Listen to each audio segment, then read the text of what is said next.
Enfoque. A lusofonia em foco. Bem-vindos a mais um programa Enfoque pela rádio Transforma.net.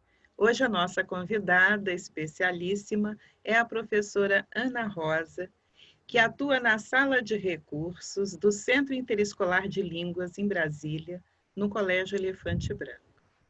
Bem-vinda, professora Ana Rosa.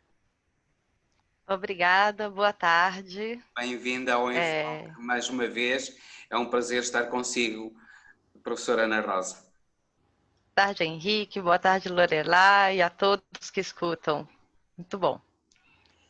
Eu queria começar perguntando a você o seguinte.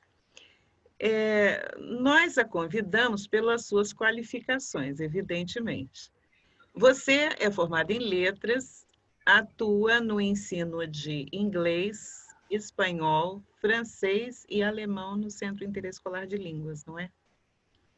Só que, Isso além mesmo. dessas formações, você é atuante também no ensino de Libras, que é a linguagem brasileira de sinais, e você atua com crianças e adolescentes com diversas especificidades, não é? Desde autismo a dificuldades de aprendizagem de qualquer ordem. Você podia nos falar mais um pouco sobre a sua experiência na área, Ana Rosa? Sim. Então, uma breve apresentação, né? Eu, desde 2010, na verdade, desde 2008, eu atuo na educação especial. Eu sei um pouco de Libras, né, na medida do que eu preciso para me comunicar com os alunos. Eu tenho vários cursos, mas eu não chego a um nível de excelência para interpretação. Então, eu não sou professora de língua de sinais, eu sou usuária da língua de sinais como uma língua de mediação para a educação, para o ensino de línguas. No caso dos surdos, as pessoas se perguntam, mas como você vai ensinar inglês ou espanhol para o surdo, né? Porque a gente pensa como ouvinte, né? Quem fala e escuta. Para eles, o uso da língua, né? A utilidade da língua é na modalidade escrita mesmo, seja produzir textos ou ler textos, né? E é bem complexo, né? Dadas as diferenças, até mesmo a língua do país, né? Que a gente chama de língua materna. No caso do surdo, não é necessariamente ou nem sempre a língua materna, ela é a língua natural. Qual a diferença? A língua materna, a mãe começa a ensinar com o contato com o bebê. Quando tem o bebê surdo e a mãe é ouvinte, nem sempre ela consegue aprender a língua de sinais. Então, Libras é a língua de sinais no Brasil. Ela é reconhecida por lei como a segunda língua, né, para finalidades de educação. E no Centro de Línguas, onde eu trabalho, é uma escola muito única. Ele é um centro de ensino público de línguas estrangeiras. Então, ela é uma educação, assim, eu diria, classe A, acessível a todas as pessoas de todas as faixas de renda. E esse é o princípio básico da educação. Ela permite a criação de lastro, suporte para a pessoa se inserir na sociedade, desenvolver seus talentos, chegar a ter sonhos e atingi-los, saber exatamente como ela transforma essa caminhada em uma série de estratégias que permitem que aquele sonho seja um objetivo e se concretize. Certo? Mas nem sempre foi assim, não é? Nem sempre foi assim, né? A escola inclusiva é uma conquista muito recente. Muito recente. Muito recente. Então, Antigamente eram sujeitos não educáveis, se colocava em depósitos, né? Em vários países no mundo, você tinha um centro, então é deficiente, coloca lá. Eu tenho duas experiências marcantes na minha vida de antes de eu ser professora, né? Eu ainda criança e adolescente. Então, quando eu era criança, nós tínhamos uma amiga da minha mãe, e ela tinha filhos da mesma idade, então nós brincávamos juntos todos os fins de semana, e essa amiga tinha uma filha com deficiência. Ela tinha uma doença de pele, acho que é epidermólise bolhosa, o nome em português, e ela... Isso, então os dedinhos dela com o tempo foram grudando, mas naquela época ainda assim enfaixava, e ela não ia para a escola e a gente brincava com ela com muito cuidado. Quando a gente estava com ela, a gente, naquela inocência da infância, a gente sabia que algumas brincadeiras ela não podia e já ia se adaptando. Corria menos, fazia coisas naturalmente, né? Porque a criança não tem esse preconceito, isso vem dos pais. E como nossas mães não nos proibiam ter o contato, nós não tínhamos nenhum Produziam, né, esse preconceito. modelo. Isso. Quando a família tem medo do seu próprio filho com deficiência e se sente incapaz de lidar com esse filho, ela separa ele. E os outros em volta vão criar o preconceito que o pai ou que a família tem, ou que a mãe tem. Né? No caso, eu falo o pai, é natural, mas na verdade são as mães, principalmente, que são os atores desse processo de criar ou não um preconceito. Assim, E não é às que a vezes culpa seja da criaram ou mãe. não o filho, não é, Ana Rosa? Eu não Porque estou falando muitas que a vezes são culpa é da sozinhos. mãe. Isso. Claro. Não estou falando Mas aqui que a culpa é da mãe, que fique bem claro, é que a mãe inspira. A mãe ela é fonte de inspiração. A claro. gente quer sempre copiar. As pessoas se inspiram muito nas mães, sejam as próprias ou as mães que eles veem, né? A mãe é As fonte de referências inspiração. maternas, né? Porque nem Isso, é uma sempre são referência. biológicas. Isso. É verdade. Bom, Ana Rosa, eu comecei no ensino especial também como professora, não é? E a nossa primeira referência é Salamanca, não é? O que a gente ganhou, o que você percebe que mudou, que nós crescemos de Salamanca para cá, até agora? Você tocou em Salamanca, eu queria só deixar assim pincelar uma coisinha relacionada à cultura. Eu sou professora de espanhol, mas também ensino inglês, francês, tenho um básico de alemão, então também tenho alguns alunos de alemão no início do curso. E é curioso que os nossos professores mais acolhedores, normalmente são os de espanhol. Não que os outros não sejam, mas você vê que está muito relacionado à cultura, né? A Espanha foi o primeiro país que se arriscou a trazer a educação dos surdos através de sinais, através de um padre, veio do voto de silêncio dos mosteiros, ele observou essa comunicação silenciosa por sinais, já que se fazia o voto de silêncio, de não falar. A comunicação ela é muito inerente ao ser humano, a linguagem é inerente aos animais, os próprios animais têm alguma forma de linguagem, mas só nós desenvolvemos a língua, que são os códigos necessários a falar tudo o que se sente, as ideias, nomear o concreto, as ações. E, enfim, a declaração surgiu em Salamanca, né? E a Espanha ela é muito inclusiva, tem a loteria dos cegos, e daí foi se espalhando. Então, ali foi conquistado o direito de existência da pessoa com deficiência. E, a partir dali, essa noção da existência, né? Resumindo, da pessoa em sociedade, de não ser mais separada em algum canto por ter uma diferença, né? Então, isso começou a trazer todos os outros direitos, e começando pelo mais básico, que é a educação. Né? Então, o direito à inclusão dentro da educação. Você não é mais jogado num cantinho e alguém vai lá arriscar com você se você pode ser alfabetizado ou não, pode vir a ter uma profissão ou não, desenvolver um talento, uma habilidade. Né? Nós temos alunos com síndrome de Down que são fotógrafos, pintores, autistas que Cantores. né? Nós temos paralisia cerebral escritora, né? E digital influencer. Então, os nossos alunos eles extrapolam todo o capacitismo, né, médico dos laudos do que ele não vai conseguir fazer. Não, a educação ela extrapola isso, ela ignora o que esse aluno não vai conseguir fazer e começa a oferecer condições para ele desenvolver o talento que ele tem. E todos têm algum talento. Isso todos seria possível, desculpe, isso seria possível sem uma educação inclusiva? Olha, a gente já teve a experiência de educar fora da escola, num centro específico para aquela pessoa. E você vê que eles se desenvolvem menos, gera mais preconceito, porque ao não estar na vista, gera o estranhamento quando vem para a vista. Quando ele está na vista de todos, todos aprendem a lidar com naturalidade. né? Essa banalização da deficiência, no caso, ela é muito boa, porque ela permite com que as pessoas não se enxerguem como diferentes, mas como pessoas simplesmente. Que é o que acontece nos jogos de videogame ou nos noticiários que exploram muito a morte, as situações de violência. A gente aqui no Brasil tem um que, quando tem uma situação de violência, ele repete a cena várias vezes, comentando.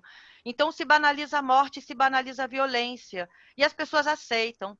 E aí, quando se trata de falar de inclusão e trazer o deficiente para a escola, para ser educado junto com os outros, aí isso choca. Aí não pode. Por quê? Por que banalizar a morte, mas não se pode banalizar a situação da pessoa com deficiência? Ela se sentir uma pessoa como qualquer outra. Né? Então, é um culto também, isso vem também esse culto à beleza, um padrão estético, né? Então, normalmente o deficiente ou ele é mais feio, ou ele é mais torto, ou ele tem características visíveis, ou quando a característica é invisível, que chega a ser, às vezes, até mais grave, porque aí vem o bullying. Ah, tal pessoa é burra, tal pessoa não tem inteligência, e ninguém imagina que ela tem alguma deficiência que seja invisível, deficiência intelectual, um autismo, né? Ou alguma outra forma de deficiência que a gente ainda não descobriu. Aí fala, agora todo mundo é deficiente. Ah, porque agora está na moda. Não, não é que está na moda, é a luz da ciência.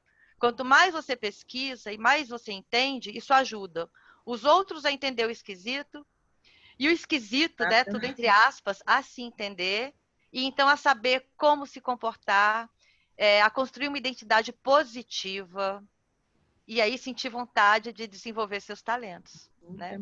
Autoestima.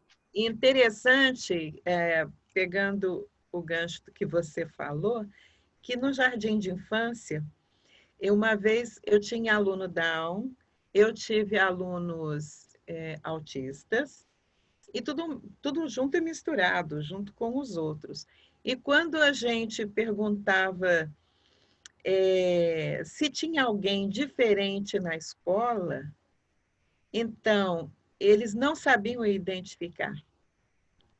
Eles não sabiam identificar, eles achavam que veio com a mochila diferente, está com a roupa diferente, eles não identificavam essa diferença que a gente queria ver se eles notavam.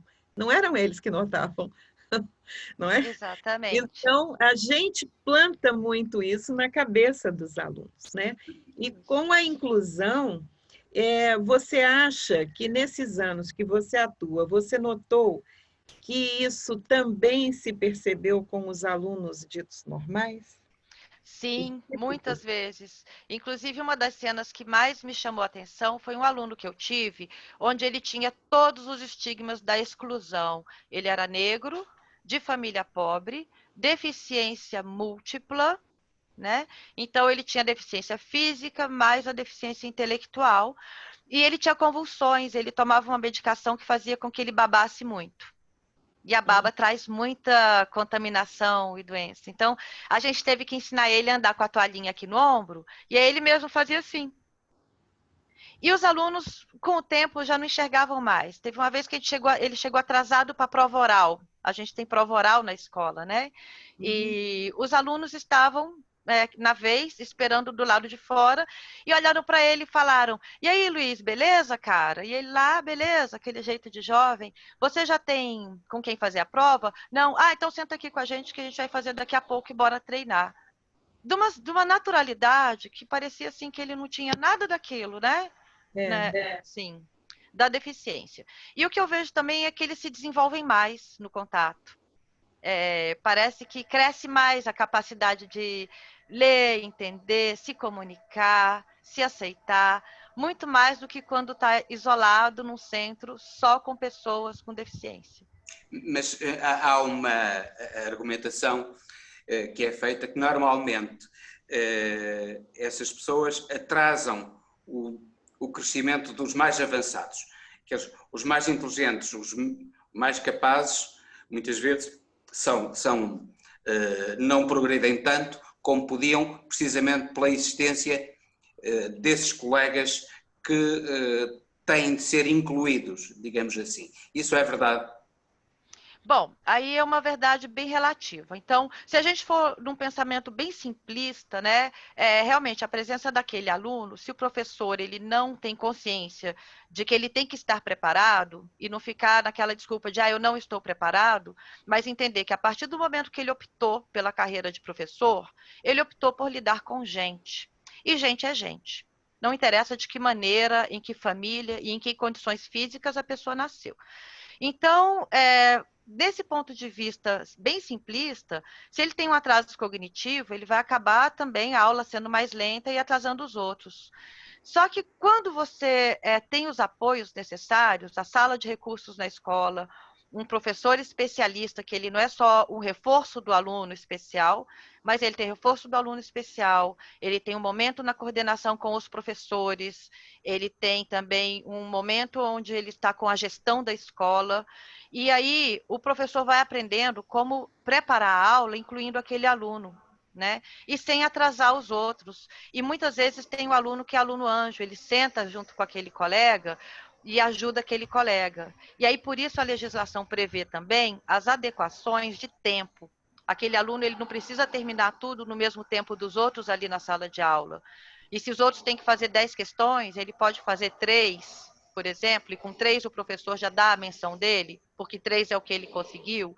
E aí os outros vão conseguir ir numa velocidade maior, sem deixar muito ele para trás, e aprendem também a lidar na vida, porque logo eles vão se encontrar no mundo do trabalho, e no mundo do trabalho eles vão estar sozinhos, eles não vão ter o professor, o gestor, o professor da sala de recursos, então é interessante que eles já tenham aprendido a lidar. E aí eu vou dar um exemplo, né? Na minha filha, ela na adolescência, ela teve um estágio num tribunal aqui em Brasília.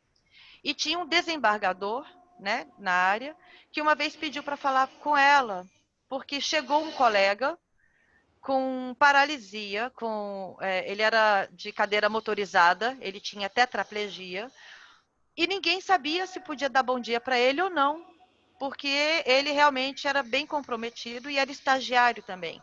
Mas a minha filha, que estudava em escola pública, e na sala de aula dela ela tinha uma aluna com uma síndrome genética, né, que gerava um atraso intelectual, e outra aluna com síndrome de Down. Observe que eram 2 alunos numa turma com 40 estudantes. Aqui no Brasil chega a ser uma aberração. Isso é uma coisa que a gente precisa melhorar. Essa modulação em sala de aula ela precisa ser menor, a quantidade de alunos. E, enfim, ele chamou ela para saber como que ele falava com aquele cadeirante, porque o desembargador, um homem formado, especialista em direito, né, fez várias provas difíceis, ele não sabia se ele dava bom dia para o cadeirante ou não, e de que maneira ele dava bom dia.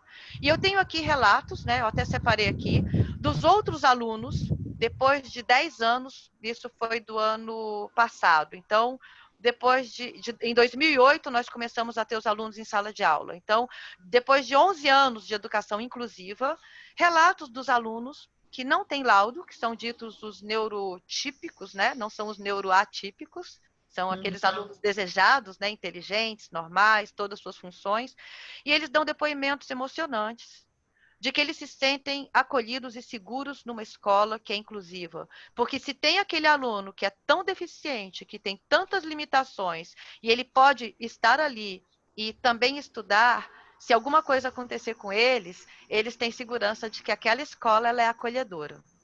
Então, observe que existe uma parte que, sim, talvez atrase um pouco a turma, mas, por outro lado, com todos os apoios necessários, não, a turma não se atrasa e ainda ajuda esse aluno a vir também. Parece que esse progresso enorme, essas aquisições civilizacionais, porque Sim. São aquisições civilizacionais. É a evolução social. É a evolução social. Parece que estão a ser postos em causa agora no Brasil. Sim, temos um novo decreto. Lorelai queria falar alguma coisa antes? Não, era exatamente esse ponto que eu queria que você tocasse, porque toda essa construção, toda essa evolução da escola, preparando para a vida real, está sendo posta em xeque, não é? E muitas pessoas estão amedrontadas com isso. Eu queria que você falasse sobre esse momento específico que estamos passando no Brasil. Olha, então vou comentar aqui um pouquinho. Eu quero deixar bem claro que é uma opinião pessoal, porque eu tenho vários grupos, então eu li o decreto mais de uma vez, e eu vejo que as pessoas estão em polvorosa, achando que vamos ter muitos retrocessos. Sim, há o risco, né? Porém, nós tivemos a felicidade de termos a LBI, que é a Lei Brasileira de Inclusão, e o decreto ele não está acima da lei. Então, esse decreto ele teve que manter contempladas todas as políticas de educação inclusiva previstas na lei. Então, não houve retrocesso nesse direito. Porém, né, esse decreto é o decreto 10.502, ele foi agora promulgado em 30 de setembro de 2020, fresquinho, tá? Ele prevê uma equipe multidisciplinar para ajudar as famílias a decidir se a educação do seu filho vai ser num centro de ensino ou numa escola inclusiva. Ele também pulveriza bastante, né? Então, ele reforça os centros de ensino exclusivos, né? Que são os centros de ensino especiais. Mas ele é obrigado a manter as escolas inclusivas, simplesmente porque está na lei, e o decreto não pode passar por cima da lei, certo? Os professores, o decreto prevê formação profissional, né?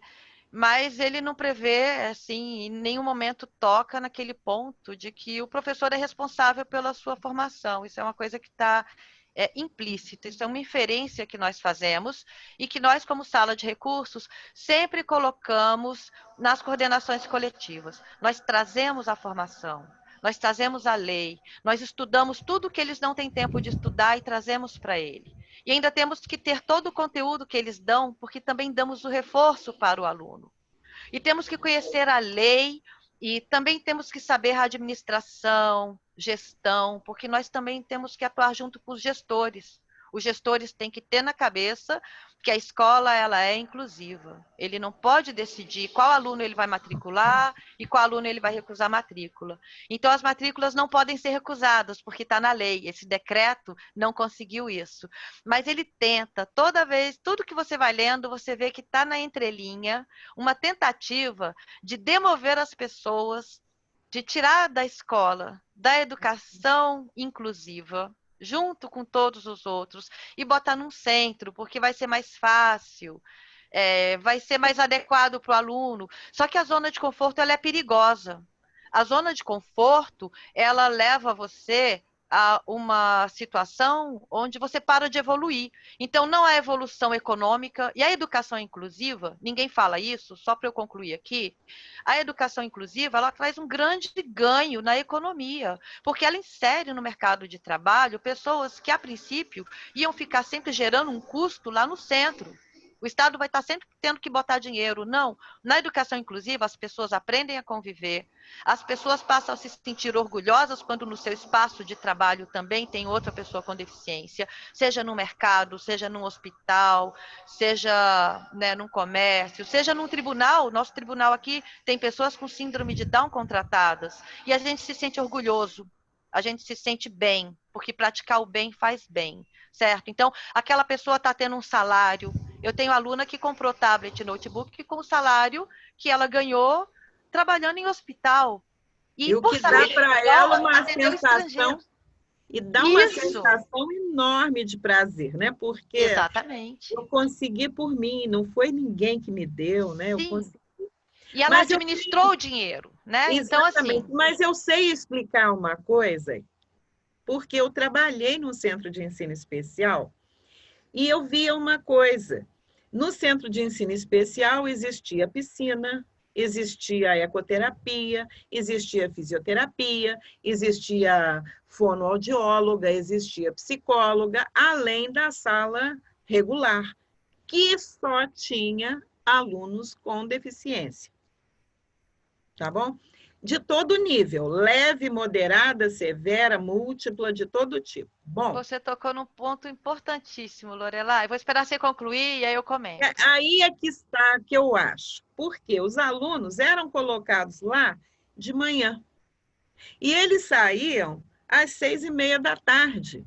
Então, veja bem, por que ninguém toca nessa possibilidade do aluno estar na escola regular no seu turno. No contraturno, o centro de ensino especial ser usado para as terapias, porque eu podia pagar, outras mães podiam, as mães que têm condição de ter dinheiro e pagar as terapias, elas escolhem os melhores terapeutas, os melhores acessos aos seus filhos. Agora, e quem não tem? E o aluno que é lá da cidade satélite, aquele aluno da periferia, aquele aluno que não é dos grandes centros, que não tem condição de se bancar, como é que ele faz? Ou seja, ele vai estar sempre no déficit, ele vai estar sempre tendo que correr atrás de situações que às vezes ele não vai conseguir, não é? Exatamente. Então, isso é um canto de sereia para os pais. Porque se você pensa, se eu voltar para o centro de ensino... E tem um outro detalhe, que é a não terminalidade. Os meninos eram colocados lá para ficar. Eu me lembro de um pai que chegou para nós, o menino já com 40 e tantos anos, e ele falava assim, esse problema é da escola. Eu já tenho o meu problema, que eu sou pai dele. Eu tive esse filho. Quando eu trago para cá, é para entregar para vocês. Vocês é que sabem o que vocês vão fazer com ele. Eu não quero saber. Nós ouvimos Por isso que é muito importante a gente fazer valer esse decreto tal como ele está, certo? Porque isso já era uma demanda, a importância do centro, e uma coisa não exclui a outra, certo? Então, o problema é que uma política tenta excluir a outra. Não, as duas coisas são necessárias. Até porque aí você colocou várias questões muito interessantes. Então, esses apoios, eles fazem toda a diferença, assim como a convivência faz toda a diferença. Então, eles têm que ser sempre turnos contrários. Tal como é o centro de línguas, ele é sempre turno contrário. A oferta, ela tem que ser ampla, inquestionável, de todos os meios, e aí as famílias vão escolher, porque você pode ter música que estimula, a ecoterapia, a hidroterapia, a atividade física, a própria atividade, às vezes, de teatro, de artes, de pintura, de escultura, de costura. Aqui, isso é muito concentrado na APAE. Oficinas pedagógicas, né? Oficinas pedagógicas. Aqui vai muito para a PAI, essa parte, às vezes, porque também envolve uma formação profissional, essas habilidades. Claro, essas habilidades também podem ser rentáveis. Elas também podem se tornar fonte de renda. Qualquer atividade, ela pode se tornar uma fonte de renda. Não há que se ter preconceito com nenhuma delas. Então, não há dúvida nenhuma que o ensino inclusivo é não só humanamente, eticamente defensável, mas até economicamente é defensável. Não. Sim. Não é. E é uma opção correta. Sim, sim. Eu, dentro da minha experiência, eu vejo que foi a melhor, né, coisa que pôde acontecer. Inclusive, eu vi um filme, se me dão licença de deixar uma sugestão de filme, se chama The Memory Keeper, em inglês.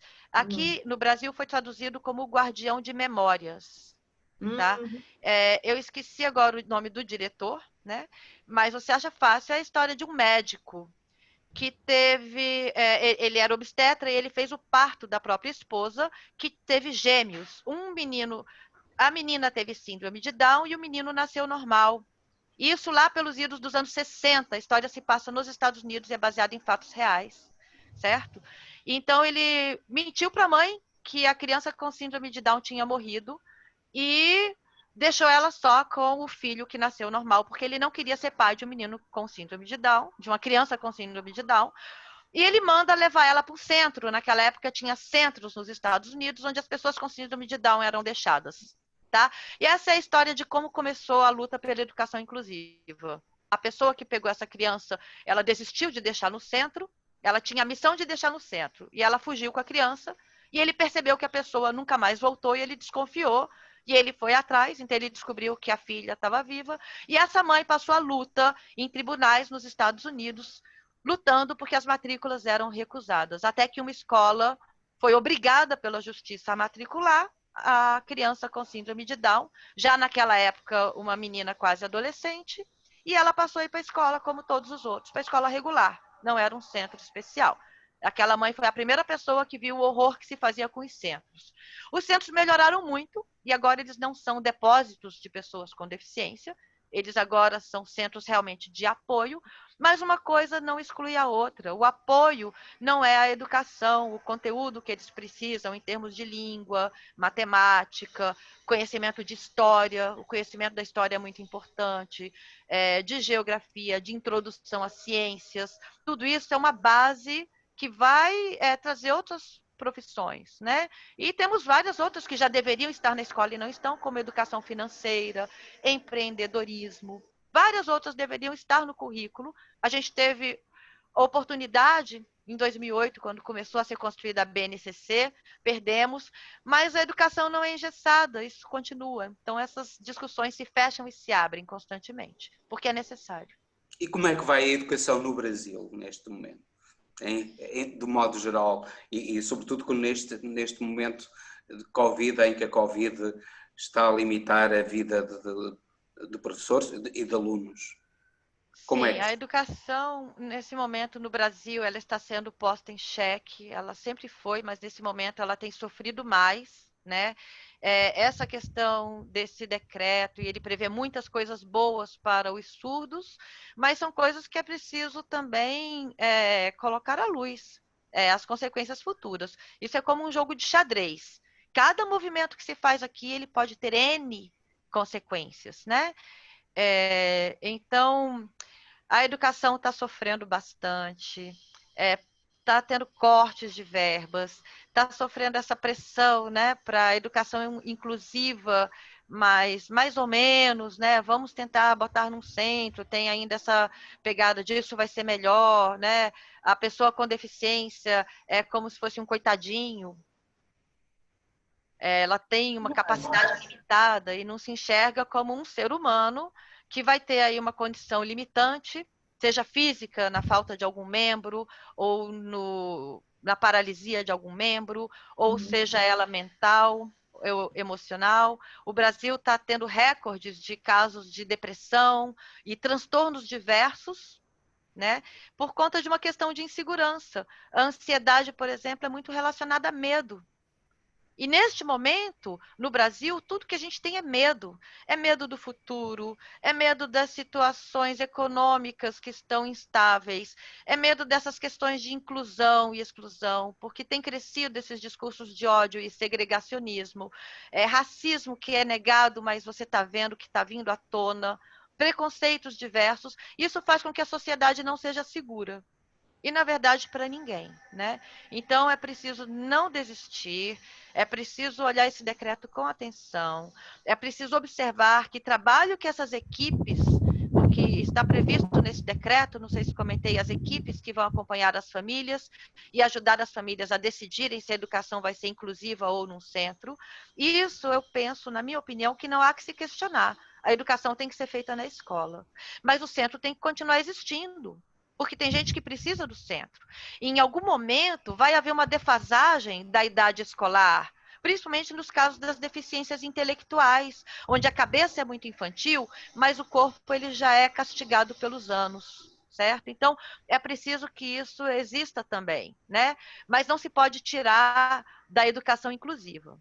Porque é só nessa convivência que as pessoas aprendem a conviver com as diferenças, a não praticar bullying, a não ridicularizar uma pessoa por causa da dificuldade dela com alguma tarefa, seja cultural ou Mas eu intelectual. queria te perguntar uma coisa que me preocupa. Sim. Quem é que são essas pessoas? Quem vai compor essa equipe que vai orientar as famílias? E que orientação é essa? Que tipo de orientação elas vão oferecer às famílias? As famílias vão buscar onde? Com quem? Essa sua pergunta, eu acho que foi a pergunta mais importante deste momento. Não especifica, a lei não fala. Inclusive questões ideológicas. Quais serão as questões ideológicas envolvidas? Serão questões religiosas, porque nós temos o crescimento das bancadas evangélicas, e até isso é preciso ter cuidado, porque acaba a gente crescendo um preconceito contra os evangélicos. Não, não é por aí.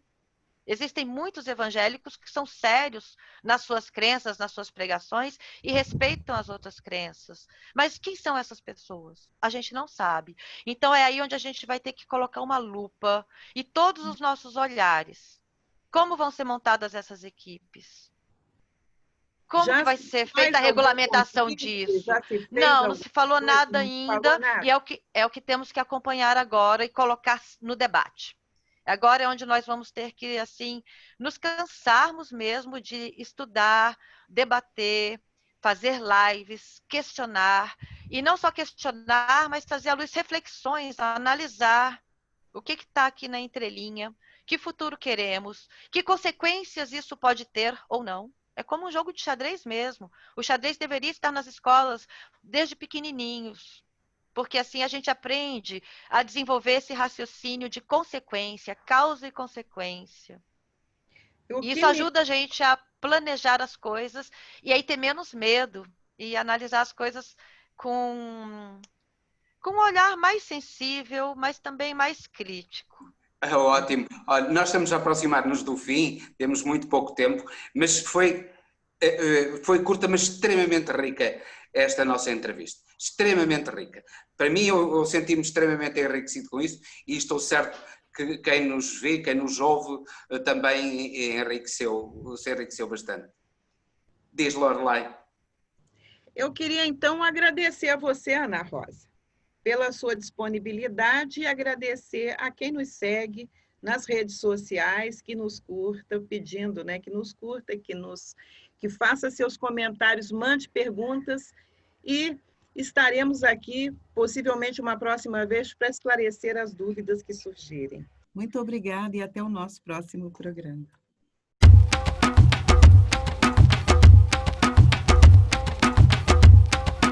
Em Foque. A lusofonia em foco.